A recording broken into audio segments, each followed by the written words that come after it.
জেনা কি? জেনা শুধু অবৈধ শারীরিক সম্পর্ক নয়, এটি বিভিন্ন প্রকারে বিভক্ত।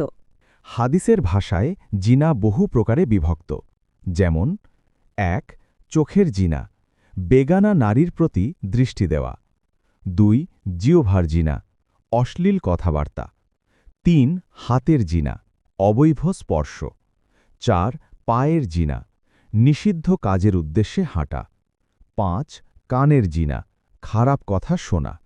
৬ মনের জিনা, কল্পনা ও আকাঙ্ক্ষা। ৭ লজ্জাস্থান, এগুলো পূর্ণতা দেয়। শাস্তি: জাহান্নামে জিনাকারীর লজ্জাস্থানের দুর্গন্ধ অন্যদের অস্থির করবে এবং তাদের পচা পানি পান করতে দেওয়া হবে। উপদেশ: প্রেম প্রেমিকার নামে বিবাহ বহির্ভূত সম্পর্ক ত্যাগ করুন। দোয়া: আল্লাহ আমাদের সকলকে জিনা ও গুনাহ থেকে রক্ষা করুন। আমিন।